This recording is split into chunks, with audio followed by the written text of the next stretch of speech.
네. 자, 오늘은 마태복음 10장 39절부터 말씀을 보도록 하겠습니다. 마태복음 10장 39절에 자기 목숨을 얻는 자는 잃을 것이요 나를 위하여 자기 목숨을 잃는 자는 얻으리라. 이렇게 목숨을 잃고 얻는 문제를 말씀하셨는데, 이게 목숨이라는 말은 혼생명을 의미하는 단어이기 때문에 숨이 끊어지다 그렇게 할 때 그게 혼생명이 떠났다. 사람이 죽었다는 말인데 죽으면 혼백이 떠난다 이렇게 말하잖아요. 그러면 그 말은 또 숨이 끊어졌다. 참 중요한 말씀인데, 첫 아담을 흙으로 지으시고 그 코에 생기를 불어넣었다라는 것은 그때 당시는 1000년 동안 가까이를 살았죠. 930세, 969세 등등 이렇게 살았으니까, 그러니까 그 하나님께서 흙사람에게 불어넣어 주셨던 그 목숨이라는 건 호흡이라는 거는 사람에게 1000년 미만 호흡이 붙어 있는 것이었었죠. 그것은 영생하는 생명이 아니죠. 그런데 이제 예수님이 대속물로 죽으시고 장사된 다음에 부활 승천하셨다가 살려주는 영이 되어서 제자들에게 오셔서 숨을 내쉬며 가라사대 성령을 받으라 하신 그 숨은 같은 성령이라도 아담이 받은 하나님의 성, 하나님의 성령, 하나님의 호흡, 숨은 영생하는 생명이 아니었고, 영생하는 생명인 예수 그리스도의 생명을 부어주실 것에 대한 모형이 되었을 뿐인 것이지 영생은 묻어잖아요, 첫 아담은. 그러나 예수님이 오셔서 구속을 이룬 후에 제자들에게 숨을 불어넣어 주시는 그 숨은 다시는 죽음이 없는 영생하는 숨이다, 호흡이다, 하나님의 호흡이다. 하나님의 호흡이라는 말은 하나님의 영이라는 말도 이제 같은 말인데, 그런 것을 잘 생각을 해 보셔야 되겠어요. 본문에서 목숨이라는 말은 푸시케라는 이제 헬라어 용어인데, 이것은 혼생명을 말하는 거예요. 생명이라는 용어가 영적 생명도 있고 혼적 생명도 있고 육적인 생명이라는 용어도 있다라는 거 말씀을 나눴고, 창세기에 나오는 흙사람의 코에 생기라는 게 이제 하나님의 호흡을 불어넣어서 아담이 산영이 되었다 이렇게 번역했는데, 그게 살아있는 이라는 것은 영적이라는 것을 의미하는 것이고 혼이 되었다는 말이에요. 그러니까 목숨, 숨, 이 말은 모두 혼생명을 말한다. 이걸 이해를 하셔야 되겠어요. 그런데 영적 생명과 혼적 생명의 차이가 뭐냐? 영적 생명의 중심 기능은 양심이에요. 그런데 첫 아담의 양심 기능은 아직 살아나지 않았다. 숨을 불어넣어서 영적 생명을 받아들일 수 있는 그런 영이라고 하는 속사람의 그릇은 지어졌지만, 거기에 생명수와 생명나무 실과를 먹어서 영생이신 하나님과 그 사람의 영이 연합될 때, 그때 영원한 생명을 얻게 된다라는 말이에요. 그렇기 때문에 구약 성경에서는 하나님이 질그릇으로 겉사람도 지었고 돌그릇으로 속사람도 지었다라는 말이고, 그 돌그릇이 죽은 돌이었었기 때문에 신약에서 예수님이 구속을 이룬 후에 살려주는 영으로 지지자들에게 오셔서 숨을 내쉬면서 성령을 받으라 해서 지지자들이 예수 그리스도의 성령을 받으면 그 돌그릇이 살아난다라는 말이겠죠. 이제 신약에는 산돌이다 이렇게 표현을 하죠. 그 개념은 뭐냐? 양심상으로 죽은 자들은 선악을 아는 지식에 따라서 어떤 것을 판단을 하는데, 그것은 생명의 판단이 아니고 죽은 자들의 판단이다라는 말이에요. 영적으로 영원한 생명을 얻지 못한 상태니까, 즉 에덴 동산 중앙에서 발원한 생명수를 마시고 동산 중앙에 있는 생명나무 실과를 먹어야만 사람이 영이 소송된다, 살아난다라는 말인 건데, 구약시대에는 그런 사람이 없었다는 거죠. 이 말을 예수님이 신약시대에 와서 하시는 말씀은 너희는 다 반드시 거듭나야 된다 이렇게 표현을 했어요. 거듭난다라는 말은 하나님이 살려주고자 하는 것은 영을 살려주고자 하는 얘기를 하는 것이기 때문에, 사람의 영에 생명력이 있는 사람과 생명력이 없는 사람의 차이는 그럼 뭐냐? 생명력이라는 것은 악과 어둠을 견뎌내고 이겨낼 수 있는 힘이 있다는 말이에요. 능력이 있다 이런 말이고, 생명을 잃었다, 생명이 없다라는 말은 선악을 알지만 선을 행하고 악을 행하지 않기를 마음으로는 원하나, 다른 죄와 사망의 법칙이 사람의 육체 속에서 죄가 왕노릇을 하면서 사람으로 하여금 생명의 능력을 발휘를 하고자 해도, 즉 양심의 가책을 받으면서도 불의하고 불선한 것을 거절하고 의롭고 선한 것을 행할 힘이 없다 이거예요. 죽은 자이기 때문에, 죽어 있는 것은 능력이 없잖아. 그 말이란 말이에요. 그래서 산 양심이냐 죽은 양심이냐를 가지고 성경에서는 산 자냐 죽은 자냐라고 말을 하는 거다. 그래서 죽은 자는 죽은 자들로 장사하게 하라, 이렇게 주님이 말씀하신 것은 그의 영 안에 생명력을 잃은 사람이다 그래요. 마귀의 거짓말을 받아들임으로 인해서 그것은 죽게 하는 영이지 살려주는 영이 아니기 때문에, 죽게 하는 영을 받으면 천연적인 사람의 인간의 관점으로 판단하는 선하고 악하고 한 것을, 그것을 판단을 해가지고 사람이 선하다고 악하다고 기준하는 것에 따라서 남을 정죄하고 판단은 잘하지만 자기 자신이 악에게 미혹을 받을 때 견뎌내거나 버티거나 이길 힘이 없다 그런 말이에요. 죽어있는 생명이, 죽은 것은 생명력이 없는 거니까, 힘이 없는 거니까. 이 말을 잘 이해를 꼭 하시기를 바라요.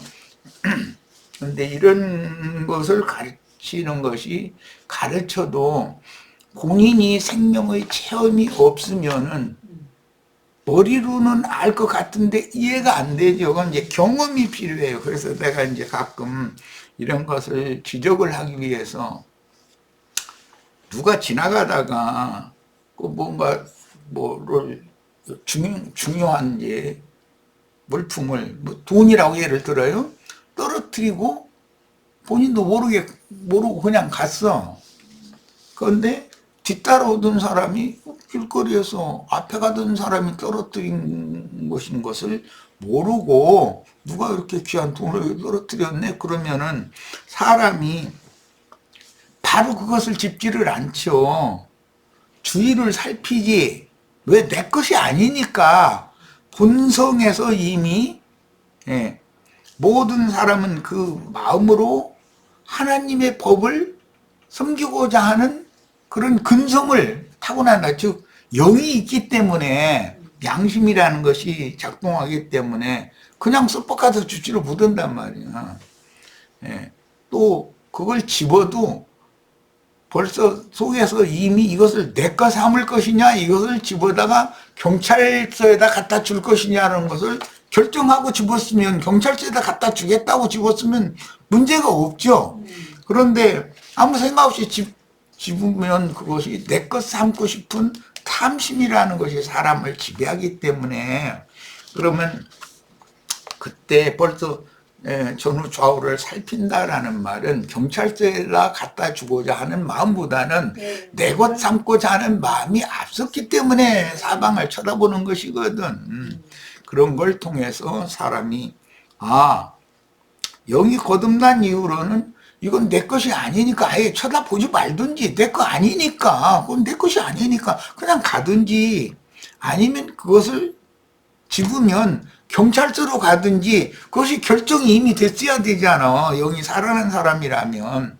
이런 걸로 본인이 신앙적인 체험을 통해서 알 수 있는 문제지, 사람이 교리로 이걸 가르쳐서 알 수 있는 문제가 아니라는 거예요. 이론상으로는 나 거듭났다. 거듭남에 대해서 교리를 많이 아는 사람들이 이제 주로 그 구원파에 속한 이제 형제회 사람들인데, 그분들이 생명의 체험은 얼마든지 결여되어서 실제는 거듭나지 않았는데 거듭남에 대한 교리를 머릿속에다 잘 알고 있을 수는 얼마든지 있다는 거예요.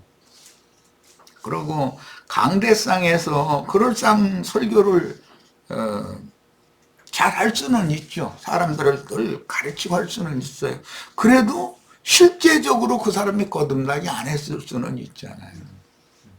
이런 것은 내가 주관적인 체험에 대해서 지금 얘기하는 거예요. 길을 가다가 기중품, 뭐 돈보따리 이런 거 너무 크면은 그게 뭐 엄두가 안 나니까 그 쳐다도 안 보고 그냥 가겠지만은, 금덩어리 열돈쯤짜리 이렇게 해서 툭 누군가 떨어뜨렸다 그러면은 그거 발로 일단 밟거든. 그러고 나서는 쳐다보는 건 내 거 삼으려는 생각이 벌써 있다는 거잖아. 경찰서에다 갖다 주고자 한다는 생각이 아니고, 그런 것은 본인의 체험상으로 경험이 필요하다. 나는 예를 들어 남의 물건 훔치는 거에 대해서 이렇게 예를 드는 것 뿐이고, 여러 가지 인생사를 살다 보면 내 양심이 살아났는가, 내 양심상 여전히 옛사람의 양심으로 죽은 양심인가, 생명력을 잃은 상태인가는 본인이 알 수 있잖아요. 이것이 자신의 생명력이 된 사람은 그 다음부터는 또 그런 일이 있어도 그런 시험도 또 오지도 않고, 그런 시험이 또 온다고 해도 누가 길거리에다가 금 몇 돈짜리 떨어뜨리고 그런 건 있을 수도 없는 일이지만, 설사 그런다 할지라도 그것을 손이 가서 죽기 전에 사방을 쳐다볼 필요가 없이 그냥 죽는 것은 내 것을 삼으려는 게 아니라 나는 경찰서에다 갖다 주겠다, 그런 마음으로 죽는 것은 그게 무슨 문제가 있겠어. 경찰서에 갖다 준 건 너무 당연한 거지. 그것이 자연스러워야 된다. 이게 생명의 유리이기 때문에 경찰서에다 저건 누군가, 이런 사람이 저걸 얼마나 찾을까, 애타해야 할까. 그럼 그거 얼른 아무 생각 없이 단순하게 쓰다 임자 찾아줘야지 이러고 경찰서에다 갖다 줘야 되잖아. 그건 당연히. 이것은 거듭난 사람인지 자기 자신을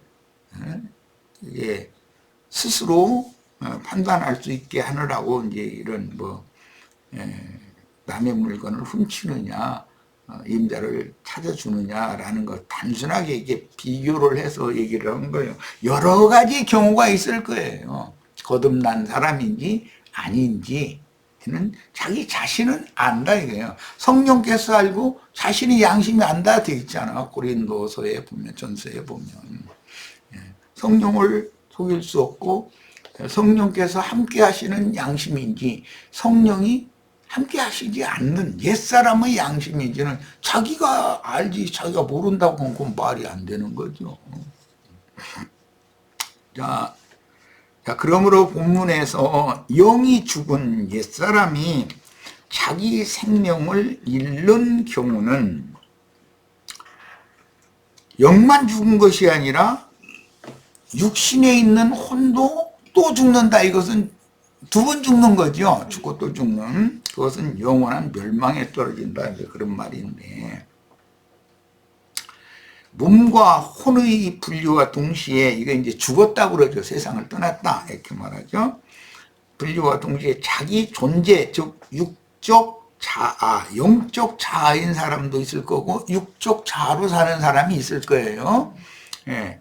각 사람의 혼 생명은 지옥, 불못, 형벌을 받게 된다는 뜻이며, 또 목숨, 이건 혼인데 혼 생명을 잃는다라는 건 이미 영이 죽은 사람이 그 사람 자신, 자아, 혼도 또 죽는다는 말이고, 영이 살아난 사람이 영생한다라는 것은 그의 영과 혼이 함께 다시는 죽지 않는다라는 말이니까 이것은 이제 구분이 필요해요. 자, 그런 뜻은 속사람의 영적 자아가, 이건 영에 있는 사람 또는 영의 생각은 생명과 평안, 이렇게 말할 때 영의 생각, 이게 영의 생각도 있지만 육의 생각도 있잖아. 아까 내가 이제 훔치는 걸 생각할 때 벌써 생각이 그 사람의 뭐 행동을 좌우하는 거니까, 영의 생각은 아이고 누가 저걸 떨어뜨렸네. 저거 당연히 그 잃은 사람은 얼마나 저거 애탈까 싶어서 이거 경찰서에 빨리 갖다 줘서 이런 사람 찾아주게 해야지 라고 당연히 그렇게 돼야만 거듭난 사람이잖아요. 산양심이잖아요.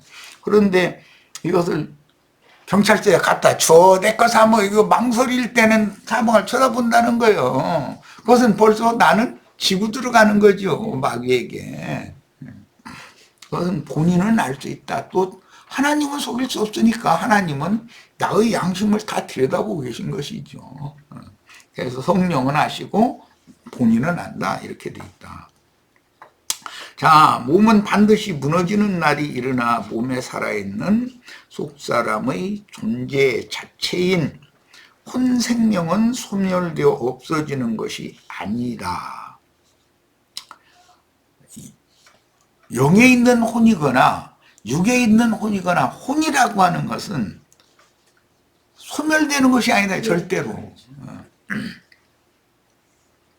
영에 있는 혼은 영생의 세계로 가고 육에 있는 혼은 영원한 멸망의 세계로 간다라는 것이지 혼 자체가 소멸 없어진다라는 것은 아니다. 이게 이제 성경이 가르치는 전제 조건이라는 거예요. 그런데 이제 대부분 이런 말씀에 대한 이해가 없는 여호와 증인 이런 사람들이 죽으면 그뿐이다 라고 자꾸 얘기를 하죠. 그런 것은 말이 안 되는 소리죠. 사람이 죽으면 그뿐이면 물론 왜였습니다. 잘 먹고 잘 살다가 도둑질을 해서라도 잘 살다가 죽으면 그뿐이면 뭐 그렇게 해서 살면 주님 앞에서 형벌이 있을 거니까 그건 뻔한 거니까 그런 짓을 묻어는 것이지. 자, 그 다음에 각 사람 자신 존재 자체가 이제 혼생명인데 그 혼생명이 영과 연합되어 있으면 살아있는 영혼이 되는 것이고, 그 혼생명이 혈과 육에 연합되어 있으면 그 사람은 영원한 이제 형벌에 들어간다라는 말이기 때문에 성경이 말하는 죽음, 삶, 생명을, 숨을 얻느냐, 잃느냐라는 것이 그냥 단순히 육신의 몸에서 붙어있던 숨이 끊어졌느냐, 그 숨이 붙어있느냐만 가지고 판단하는 것이 아니다라는 거예요. 이 생의 그 호흡이 끊어지기 전에 이제 그것은 영생을 얻을 수 있는 기회를 준 것이기 때문에 참 하나님, 영생하시는 하나님의 생명을 받아들여서 이것은 뭐 생수의 물을 마신다 또는 생명의 말씀, 생명의 성령을 받아들인다, 믿는다 이 말이에요. 그러면은 그 영이 살아나기 때문에 그 살아난 영은 다시는 죽지 않는다. 첫 아담과는 달리 둘째 아담은 영생하는 생명을 주신다. 자, 마태복음 10장 이제 40절로 42절 갑니다. 너희를 영접하는 자는 나를 영접하는 거예요. 영접하는 문제는 믿는다는 말이에요. 사실은 믿는다. 너희를 영접하는 자는 나를 영접하는 것이요 나를 영접하는 자는 나를 보내신 이를 영접하는 것이니라. 선지자의 이름으로 선지자를 영접하는 자는 선지자의 상을 받을 것이요 선지자의 이름으로, 여기 의로라고 번역은 전치사가 이게 위에 혹은 그 안에 이제 그런 말이기 때문에 생명의 연합 관계를 말하는 거다. 위에서부터 아래로 부어질 수도 있고, 그 다음에 그 안으로 이렇게 받아들이는 문제도 있기 때문에 부어주시는 면이 있음과 동시에 받아들이는 면이 있어서 전치사 용법이 위에라고도 번역될 수 있고 안으로라고도 번역될 수 있는 그런 전치사를 사용하는 것인데, 우리나라의 어법상 선지자의 이름 안으로 뭐 이름 위로 믿는다 이렇게 말하면 참 이상하잖아요. 선지자의 이름이 나의 영 위에 부어지는 것, 나는 나의 영 안으로 부어지는 것, 이제 그런 것이 믿음이다. 이것을 여기서 영접해야 된다라고 말한다 이 말이에요. 이 말은 창세기에서 시작해서 생명강수를 마시고 생명나무 실과를 먹어야 된다라고 이렇게 비유적으로 표현을 해놓고서 남편과 아내가 생명연합을 맺는 것, 그것을 남편은 아내를 알고 아내는 남편을 안다라고 이제 그 셈족이 은어로 부부 관계를 그렇게 비유를 한 것이 창세기에 나오는 용법이에요. 자, 선지자 이름으로 선지자를 영접한다. 또는 의인의 이름으로 의인을 영접한다. 제자의 이름으로 뭐 어떤 제자를 영접한다. 라는 말은 선지자의 이름으로 내가 그 선지자를 받아들였으면 나도 선지자가 된다. 그런 말이에요. 의인의 이름으로 받아들였다. 그러면 나도 그 의인처럼 의롭다 하심을 받는다. 그런 말인 것이고, 그 의미를 이제 이해를 하시면 되겠어요. 자, 보내신 이는 이 생뿐만 아니라 그 영으로 항상 보내심을 받은 종들의 심령에 함께 살아계시기 때문에 영접이 돼 있으니까, 영접이라는 연합이 돼 있으니까 나의 자아가 나의 심령으로 들어오신 주님과 연합이 되면 내가 사는 것은 내 안에서 주님이 나와 함께 사시는 것이다. 바울 사도가 갈라디아서 2장에서 말한 그 의미가 이해가 되죠. 자, 그분의 새 일을 행하심으로 마태복음 11장 1절에서 예수께서 12 제자에게 명하시기를 마치시고 10장 말씀을 다 이제 보내시는 말씀을 하신 다음에 그들의 여러 동네에서 가르치시며 전도하시려고 거기를 떠나셨다 그랬는데, 그들의 동네에서 가르치며 그들의 동네 이곳저곳에 전도하려고 떠난다. 이 동네에서 저 동네로 떠난다. 이 말은 사실은 제자들과 지금 함께 다니는 얘기를 하는 거예요. 겉으로 이제 표상적으로 볼 때 예수님이 가는 곳에 제자들이 따라다니는 이제 그런 모습인데, 이것은 실제 이제 영이 오셔서 제자들을 입고 어느 곳에 파송되어져서 전도를 제자들이 하는 것 같지만 사실은 제자들의 중심에 살아계신 그 살려주는 영생하는 하나님의 영께서 제자들을 통해서 전도 일을 하시는 중이죠. 그런 말인 거예요. 이런 거 보고 이제 동행, 주와 동행 이렇게 말하죠. 제자들은 주님의 대속을 위한 죽음과 부활 후에 성령으로 재림하신 그 영과 연합하여 한 영이 되었으므로 제자들을 영접하는 것은 주님을 영접하는 것이요 제자를 선지자, 제자, 의인으로 영접함으로 동력하여. 이것은 뭐 쉽게 표현해서 한 청년과 한 처녀가 혼인을 하면 한 집에서 평생도록 같이 사는 거잖아요. 그런 거단 말이에요. 메시아의 왕국을 세우면 주님께 선지자, 제자, 의인으로 보내심을 받은 제자들과 함께 동등한 천국의 사자가 되는 상을 받게 될 것이라고 하셨습니다. 천국의 사자가 된다는 것은 일단 믿은 모든 성도들은 나에게 복음을 전해준 그 사람만 그 일을 하는 게 아니라 또 나도 그 사람과 똑같은 일을 당연히 할 수 있는 거예요. 네.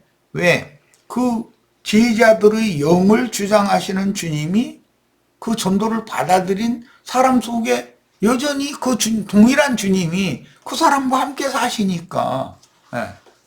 뭐 주님은 동일한 일만 한다고 한 게 아니라 더 큰 일도 할 수 있다. 오히려 이렇게도 얘기하셨죠. 또 누구든지 제자의 이름으로, 이건 이름 위에 또는 이름 안으로 이렇게 문자대로 하자면 그런 전치사라는 거예요. 이 작은 자 중 하나에게 냉수 한 그릇이라도 주는 자는 내가 진실로 너에게 이르노니 그 사람이 결단코 상을 잃지 아니하리라. 주님의 제자 전도자를 영접해서 뭐 찬물 한 그릇 떠주는, 그러니까 이것은 하나의 비유적인 표현이죠. 잠언서 25장 13절 읽겠습니다.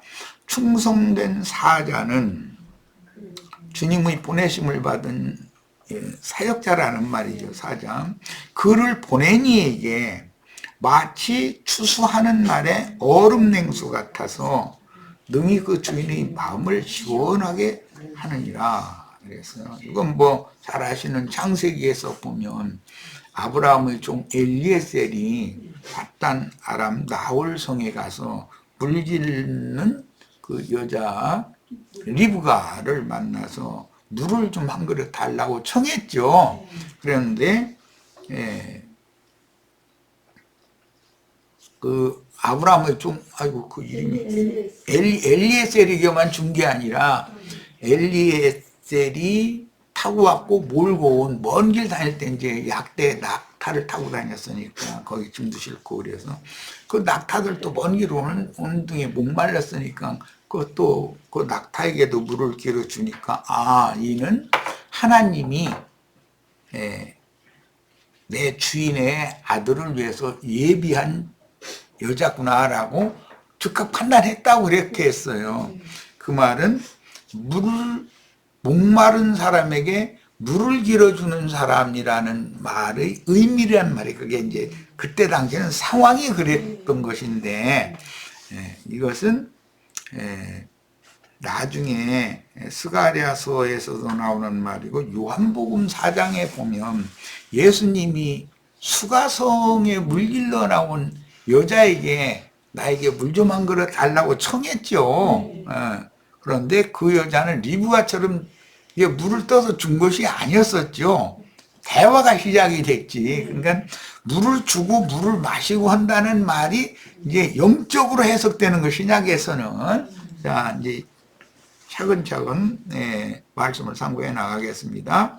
스가랴 6장 5절로 8절입니다. 천사가 대답하여 이르되 이는 하늘의 네 바람인데 온 세상의 주 앞에 서 있다가 나가는 것이라 하더라. 검은 말은 북쪽 땅으로 나가고 흰 말은 그 뒤를 따르고 검은 말이 앞에 갔는데 흰 말이 검은 말을 뒤따라갔다는 거예요. 이제 네 말이 보냄받는 얘기를 하는데 여기서는 그 네 말이라는 건 땅의 사방에 보냄받은 천사들을 말하는 거예요. 능력의 천사들을. 그리고 이제 얼음진 말은 남쪽으로 가고 건장한 말은 땅에 두루 다니고자 하니 그가 이르되 너희는 여기서 나가서 땅에 두루 다니라 하매 곧 땅에 두루 다니더라. 그가 내게 외쳐 말하여 이르되 북쪽으로 나간 자들이 두 마리죠. 검은 말이 앞에 나갔고 흰 말이 뒤따라 나갔어요. 야, 검은 말은 심판의 영인 천사로서 이것은 죽이는 역할을 하는 사망의 영이다 이거예요. 이제 계시록에서 이제 그 설명이 나오죠. 그 다음에 흑마는 구원하는 영인 백마천사다 이거예요.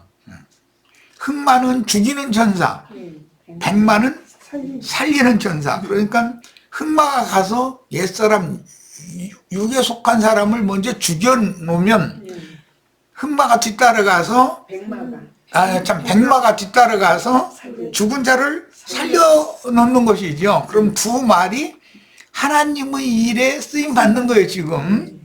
자, 그런데 그 두 말이 한 일을 하나님이 말씀하실 때 북쪽으로 나간 자들이 이제 두 말이에요. 내 영을 쉬게 하였느니라. 이래서 이게 누아흐라고 하는 이 용어는 시원하게 해줬다, 후련하게 해줬다. 하나님은 그걸 원해서 동서남북으로 보낸 게 아니라 북쪽으로는 죽이는 말을 앞에 보내고 뒤따라서 살리는 말을 또 보냈다 이거예요. 그래서 둘이 가서 하나님의 마음을 시원하게 해준 거예요. 우리 이제 옛사람은 죽고 새사람은 산다라는 그런 개념이 여기서 신약 성경에 인용이 된 거죠. 자, 이번에는 요한복음 4장 6절로 8절. 거기 또 야곱의 우물이 있더라. 야곱의 우물이 있는 것은 야곱이 바단 아람에서 돌아와서 세겜성에 자기 가족들과 양들을 짐승떼를 위해서 무리간도 짓고 거처도 장만을 했죠. 예. 그 동네 이름이 숫꽃이에요. 그 숫꽃이라는 용어가 나중에 숙하성, 단수냐 복수냐의 이제 차이인데, 숙하성, 신약의 숙하성이 된 거예요. 자, 예수께서 길 가시다 피곤하여 우물 곁에 그대로 앉으시니 때가 6시쯤 되었더라. 이렇게 됐죠. 우리 번역에요. 지금 여기서는 내가 이걸 중요하게 지금 다루는 거는 기독교계가 이 6시쯤이라는 말을 막 쫙 쥐고 있는 정오에 사람들이 다니지도 않는 그 시간에 이 여자가 물길로 막 우물에 나왔다 이렇게 설교한 소리 들어보셨죠? 그거는 무식한 사람들이 하는 말이야. 지금 정오가 아니라 저녁 해가 져가는 히브리인들 셈족으로는 저녁이 되며 아침이 되니 날이 바뀌어가는 시점이란 말이야. 네. 그 시점을 말하는 거예요. 이제 이 말씀을 잘 명심해서 들어두셔야 돼. 사복음서 중에 마태, 마가, 누가복음은 공관복음이라고 그러죠. 그 공관복음이라는 것은 같은 관점으로 어떤 사건을 보는 기록을 했다. 그런 말이에요. 그래서 마태, 마가, 누가는 셈족의 유대인들의 태음력 시간에 맞춰서 시간 기록을 한 거예요. 그런데 요한복음은 로마 시간으로 기록을 해놨어요. 그래서 이것을 차이를 모르기 때문에 사람들이 엉뚱한 소리 하는 거예요. 지금 이 6시쯤이라는 요한복음에는 이 시 얘기가 많이 나와요. 제자들이 주님을 영접해서 주님이 계신 곳에 갔을 때도 그 때가 몇 시쯤 했다 이렇게 시 얘기가 나오죠. 그것은 전부 요한복음은 무슨 시간으로 맞췄다고요? 로마의 태양력에 맞추는 거예요. 요한복음은, 공관복음은 유대인들의 태음력에 맞추는 시간이에요. 그러니까 이것을 구분을 정확하게 해야 돼요. 같은 6시 얘기가 이제 요한복음에 또 나와요. 저 뒤에 보면 요한복음 19장에 나오는 이야기인데, 어젯밤에 밤이 맞도록 그 두 제사장들에게 신문을 계속 당했죠. 밤이 맞도록. 녹초가 된 예수를 이른 새벽에 빌라도에게 고소를 해요. 밤새도록 그 두 제사장이, 안나스와 가야바였지. 두 제사장이 밤새도록 신문을 한 다음에 날이 새 새벽 6시에, 새벽 이제 동틀 때예요. 동트는 시간에 예수를 빌라도에게 넘겨요. 똑같은 6시라는 말이 요한복음에 나오는 것처럼. 그러면 빌라도에게 넘긴 시간은 오전 6시, 해 뜨는 시간을 말한 것이고, 여기 요한복음 4장에서 수가성 여자를 예수님이 만난 시간은 오후 6시, 해가 지는 시간을 말한 거예요. 그러니까 이걸 이해를 잘 해야 돼. 태양력은 하루의 시간이, 같은 시간이 두 번 만나게 마련이죠. 자, 첫 시간 여기까지서 일단 쉬고 다음 시간에 이 문제를 좀 자세히 좀 말씀을 나누겠습니다. 잠시 쉬었다 이어갑니다.